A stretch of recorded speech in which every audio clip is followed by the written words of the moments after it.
a la última conferencia, una conferencia, creo que diría yo que inspiracional de uno de los líderes, de las autoridades mundiales en genética y diagnóstico prenatal, el doctor Denis Law, quien fue el que descubrió o fue que inventó el DNA fetal en sangre materna.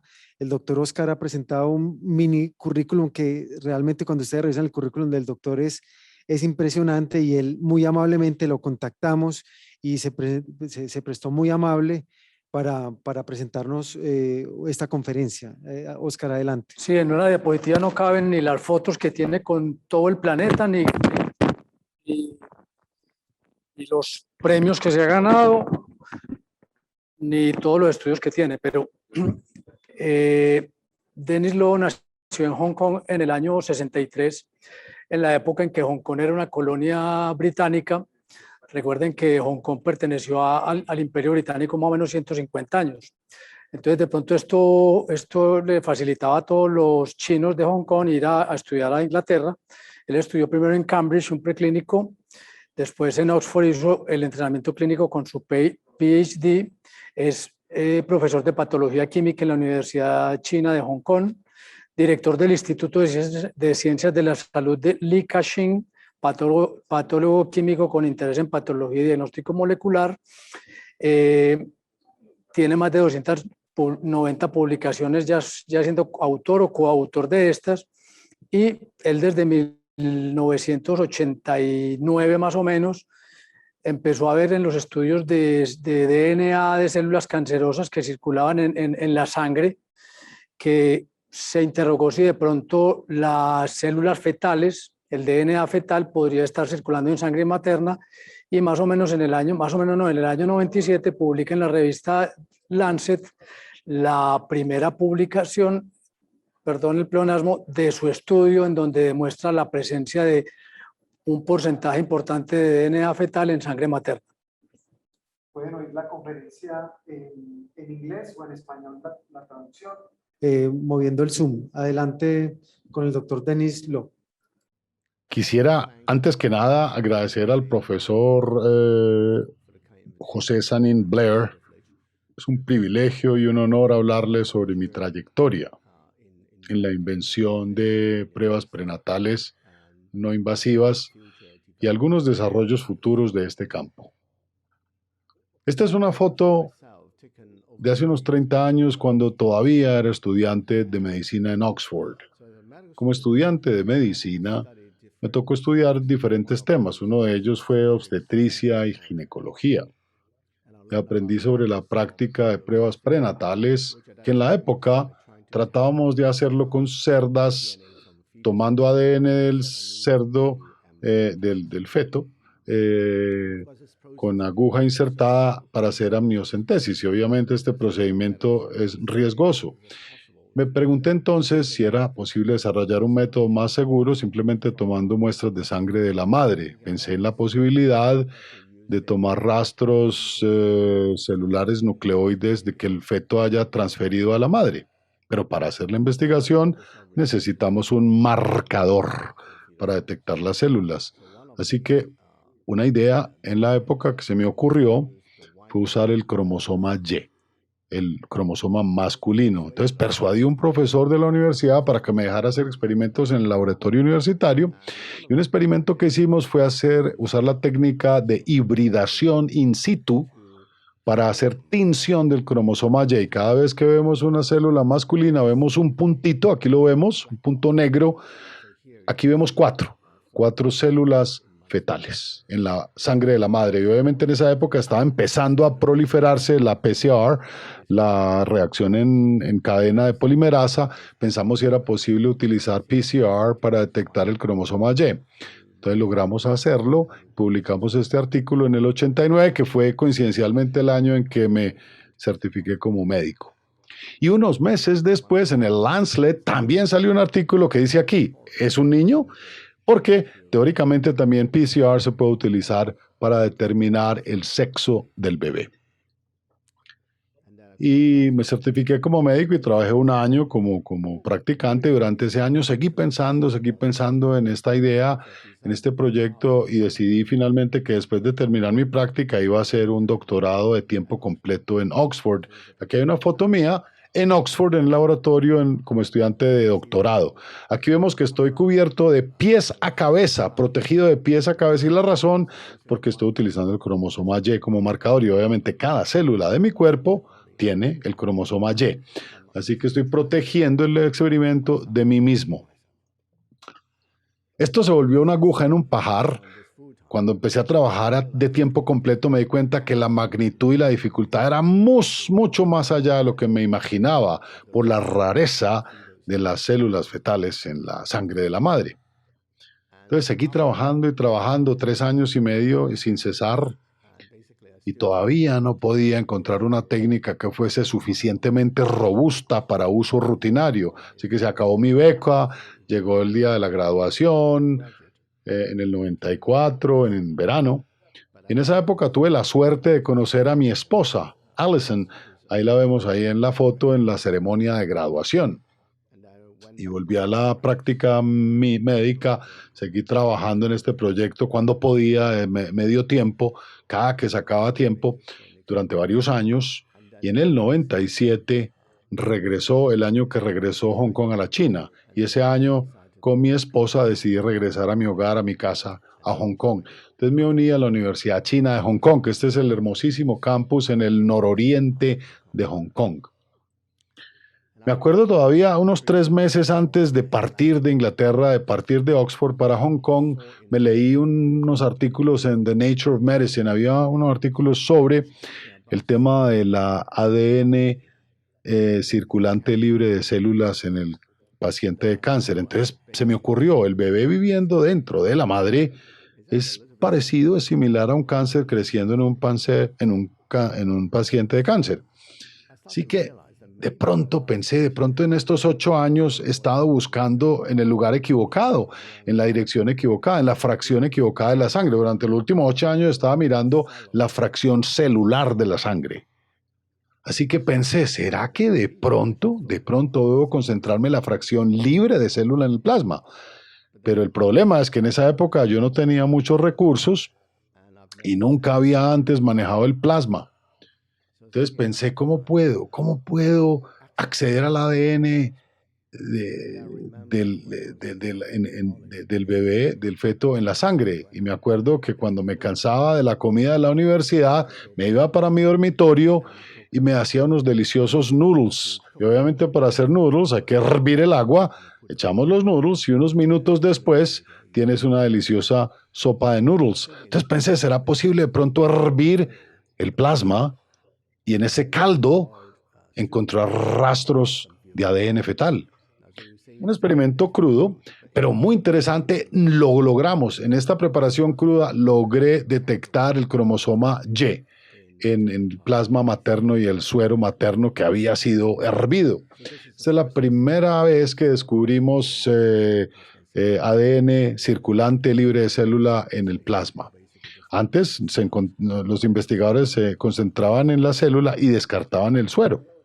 Así que hoy sabemos que este ADN fetal está presente desde muy temprano en el embarazo, a una de las 7 semanas de embarazo, y cuando llegamos a las 10 semanas la concentración llega al 15%, muy alta.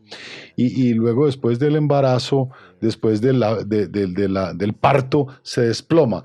Miren que después de una cesárea, 2 horitas después, desaparece prácticamente, desaparece. Y con esa información de contexto pensamos que podíamos comenzar a ver si esta tecnología podía utilizarse para pruebas prenatales. Es simple para detectar o determinar el sexo o para detectar enfermedades vinculadas al sexo, como la hemofilia, etcétera. Casi al 100%. Estas pruebas son muy exactas. Y para el RH, para el tipo sanguíneo también es muy efectiva. Casi al 100% también. Son pruebas muy efectivas y rutinarias, de hecho, casi al 100%. Para detectar el sexo o el factor RH o tipo de sangre. Y hoy en día se hace en muchas partes del mundo. Y luego consideramos unas aplicaciones más desafiantes, la detección del trisoma 21. Obviamente el trisoma 21 es un diagnóstico cuantitativo, hay que detectar el número de cromosomas que se tienen en la célula. Y obviamente el reto es que no tenemos una célula, porque el ADN está nadando, circulante, libre de célula en el plasma o en la sangre. Entonces, nos demoramos 10 años para lograrlo. Inicialmente tratamos de maneras de enriquecer el ADN fetal, pero esas tecnologías no eran suficientemente maduras o robustas y eventualmente pensamos, uno de los retos en el ejercicio era que el ADN fetal, que lo vemos aquí en amarillito, en el punto amarillo, está rodeado por por un mar de ADN materno. Entonces, básicamente, cuando analizamos el ADN materno va a interferir con el ADN fetal. Así que en lugar de analizarlo en bloque, en masa, ¿qué tal si lo granulamos, lo separamos? Separamos las moléculas en muchísimos tubitos para que cada tubito de prueba tenga una sola molécula, para que aislemos el ADN fetal. Y lo hicimos, y logramos que funcionara y detectamos incluso el síndrome de Down. Lo publicamos en PNAS en el 2007, pero muy interesante, a las semanas de nuestra publicación, otro artículo salió en Annal Chem con la misma idea exactamente. Y muy interesante la coincidencia, los dos artículos se registraron exactamente el mismo día, mayo 9 del 2007, así que se generó una competencia académica y de investigación. El PCR digital funciona, pero es parcial, no es perfecto. Una razón es que se pierde mucha información porque solo se toma una parte. Se captura una información parcial del PCR y hay muchas áreas que no se tocan. Entonces pensamos, ¿será posible tener un método más completo, más contundente, más eficiente en términos de información? Entonces pensamos, ¿qué tal si hacemos una secuencia aleatoria de las moléculas para secuenciar millones por el poder actual del procesamiento y de secuenciamiento y asociar la secuencia con cada fragmento, con cada cromosoma?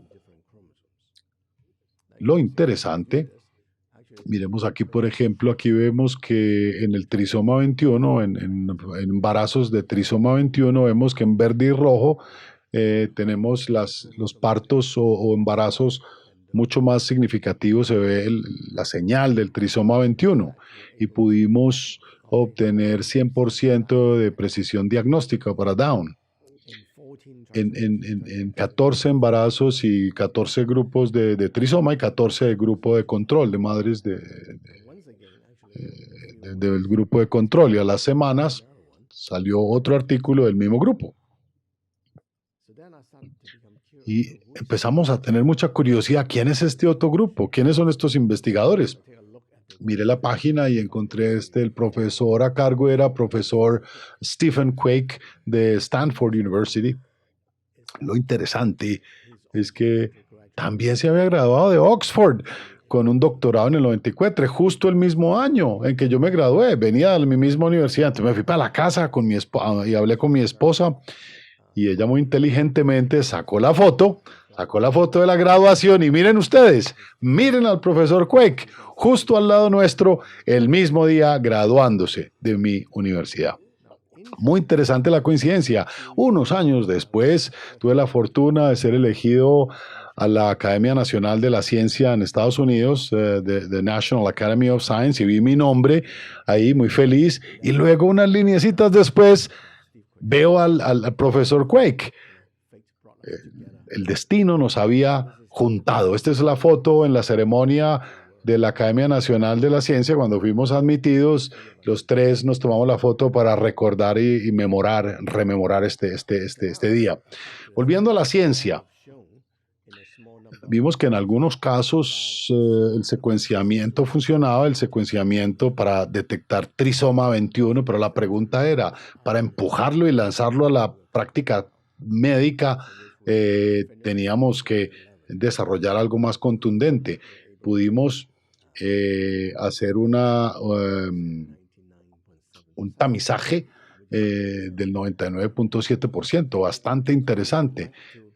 Quisimos lanzarla en la clínica, en la práctica clínica, pero en la universidad no lo podíamos hacer solos. Tuvimos que colaborar con compañías, con el sector privado, y al trabajar con el sector privado, obviamente no trabajan con nosotros y no tenemos patentes. Entonces aprendimos muchísimo sobre patentar tecnología y propiedad intelectual de investigación. Fue una curva de aprendizaje. Inicialmente, la tecnología se licenció a una empresa en el Reino Unido que no la utilizó, no hizo nada con ella, y luego, después de unos años, no la devolvieron porque no le vieron utilidad. No le vieron utilidad. Y me acuerdo todavía que me fui para una conferencia a Tailandia y conocí a este señor que vemos en la foto, el doctor Charles Cantor, que era el director científico de Sequenom, una compañía muy importante de Estados Unidos, y empezamos a hablar, empezamos a colaborar, y Sequenom también licenció nuestra tecnología. Y obviamente Dr. Quake y Stanford tenía mucha experiencia con licenciar, que la habían licenciado a otra compañía que la adquirió Illumina. Entonces empezó una batalla legal de propiedad intelectual entre dos compañías que tenían licencia de unas tecnologías muy similares. Entonces pelearon una serie de batallas de propiedad intelectual, unas batallas legales titánicas que afortunadamente llegaron a un feliz acuerdo, lo que se llama un pool de patentes entre Stanford y Sequenom. Hicieron lo que se llama un pool de patentes. Entonces la tecnología felizmente se lanzó en el pool de patentes en el 2011.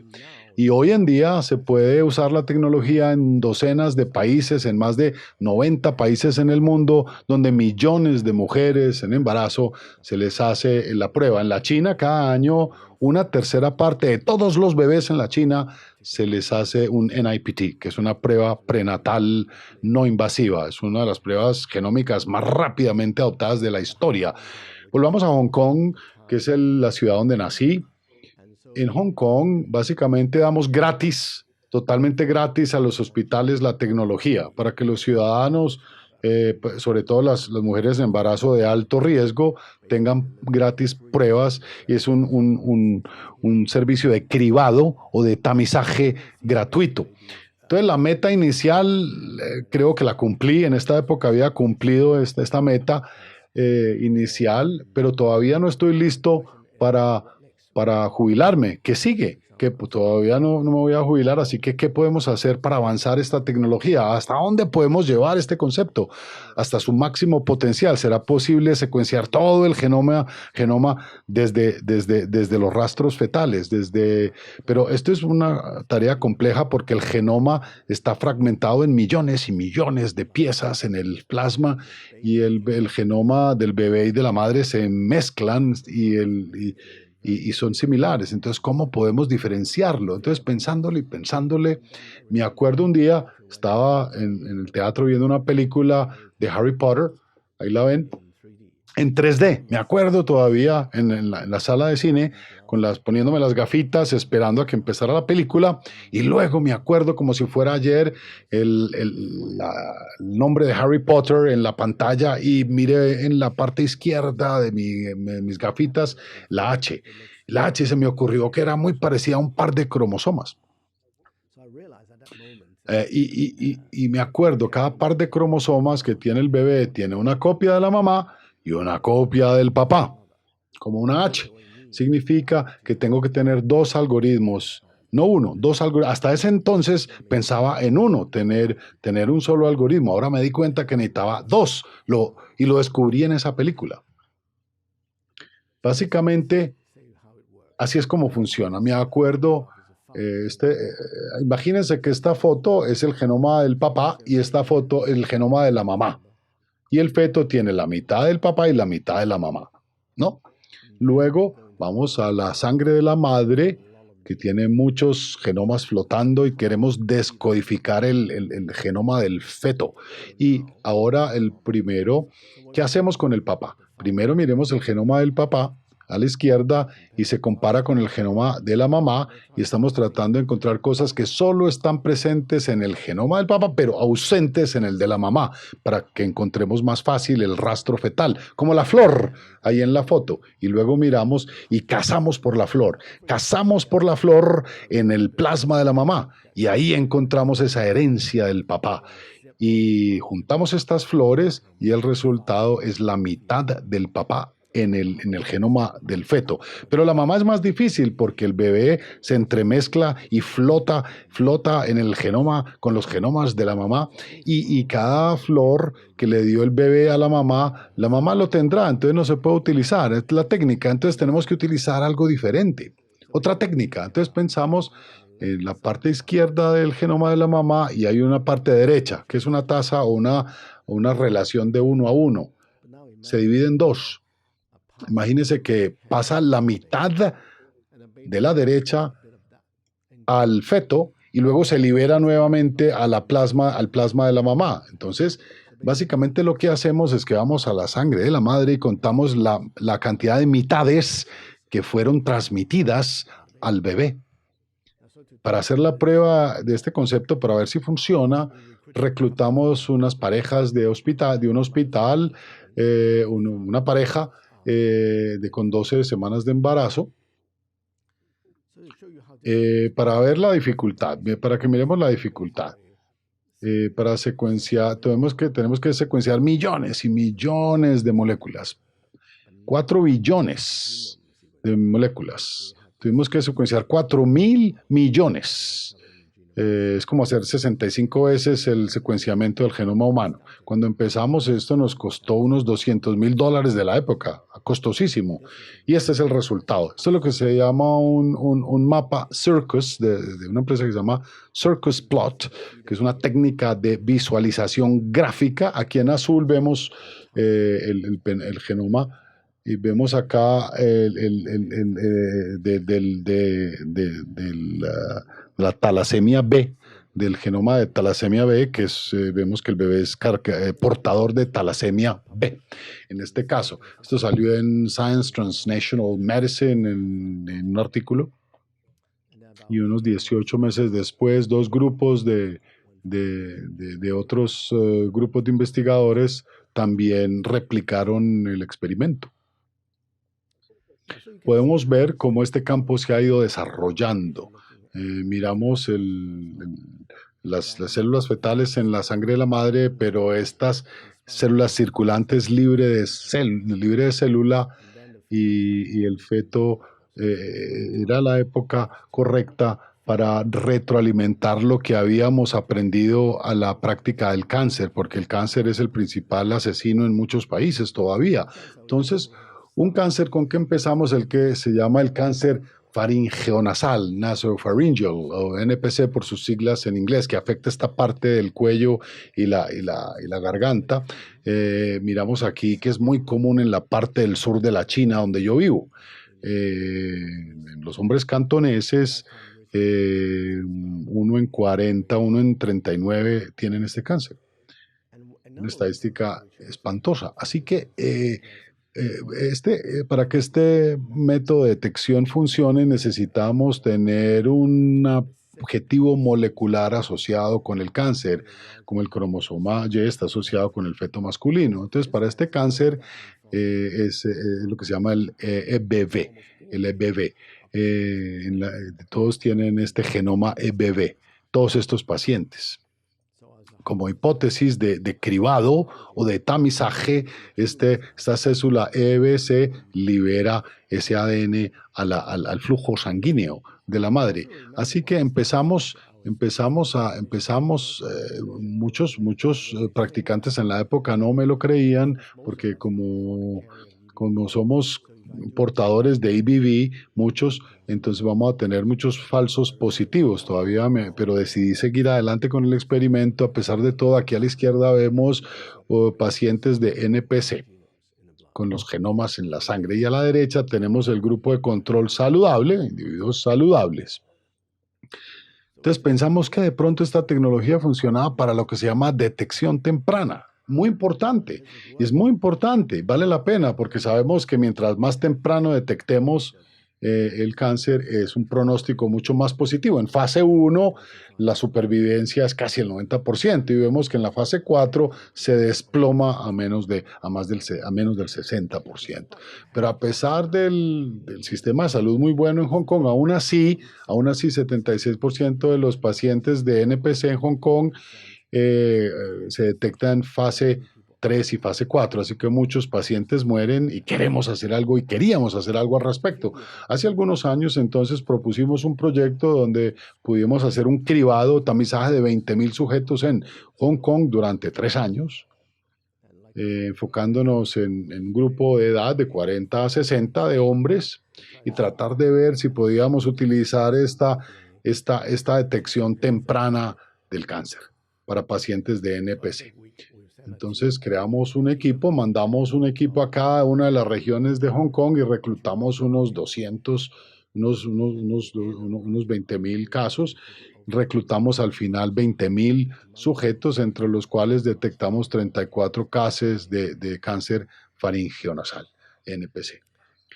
Para recapitular un poco las ideas, con esta tecnología en Hong Kong, la mayoría de los cánceres se detectan en fase temprana, fase 3 en naranja y fase 4 en rojo, que era lo que solía pasar. Y ahora con la tecnología, miren ustedes qué cambio tan radical. Hoy se detectan mucho más temprano, en fase 1 y fase 2, que es verde y azul. Y también porque está tan temprano la detección, muy pocos pacientes mueren. La mayoría se curan hoy en día. Sin embargo, este cribado, la cohorte histórica, la probabilidad es 10 veces más si no se detectan de manera temprana. Este artículo se publicó en New England Journal of Medicine en el 2017 y se galardonó como uno de los artículos notables del año. El cáncer faringeo-nasal demostraba que esta tecnología funcionaba con mucho potencial y puede ser que funcione en otros cánceres. En un mundo o un universo oncológico mucho mayor, como en el caso del feto, se puede detectar todo el genoma del feto. Así que en el 2013 publicamos un par de artículos en los que la llamamos Cancer Genome Scanning in Plasma, o sea, escaneo o cribado de plasma en el genoma del cáncer, muy similar a la tecnología del trisoma 21 para detectar el paréntesis de traducción, el síndrome de Down. Y luego, en el segundo artículo, detectamos un cambio de metilación asociado de hipometilación. Por ejemplo, si la utilizamos la tecnología en Circus Plot, vemos la cantidad de apariciones de diferentes partes del genoma cancerígeno en la sangre y vemos la metilación. Y la podemos aplicar en múltiples tipos de cáncer. Muy interesante. Y obviamente en este tamizaje o cribado de cáncer, pues, tenemos que preguntarnos, ¿dónde está el cáncer? ¿Dónde está? Entonces lo que hicimos fue escanear las fases epigenéticas del cáncer. Desarrollamos un método con los datos de secuenciamiento del ADN en el plasma, deduciendo que otras contribuciones venían de otros tejidos, lo que se llama mapa de tejido de ADN, plasma tissue mapping, para ubicar el origen de tejido del cáncer. Y trabajamos con una compañía que se llama Galleri, que acaba de lanzar lo que se llama un cribado multicancerígeno, Multi-Cancer Early Detection Test, multicancerígeno, EPI, y creo que va a haber muchos otros campos de investigación y espero que con todo esto podamos salvar muchas vidas del cáncer. En resumen, es muy ventajoso investigar lo no obvio. Cuando la gente habla del ADN dentro de la célula, tratamos de buscarlo fuera de la célula, circulante, libre de célula, que llevó al descubrimiento de estos genomas y ver similitudes entre diferentes fenómenos. Por ejemplo, vimos similitudes entre el embarazo y el cáncer.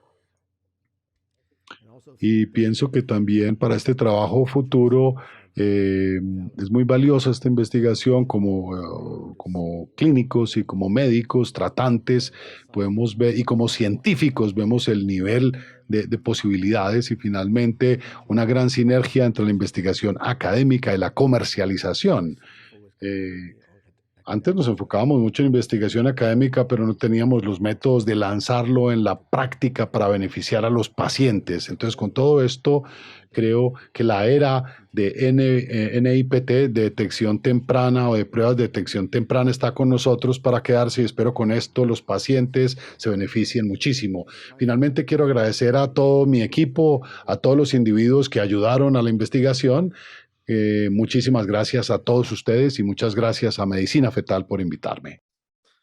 Pues bueno, qué mejor forma de acabar esta mañana con esta conferencia inspiracional de el que le digo yo, creo que va a ganar un premio Nobel con todos sus descubrimientos y de verdad que para nosotros fue un placer estar con ustedes estos 2 días. Sé que es un tema que no era fácil de manejar, pero creo que todos hemos salido con conceptos pensados y por lo menos con muchas ganas de estudiar y de aprender más.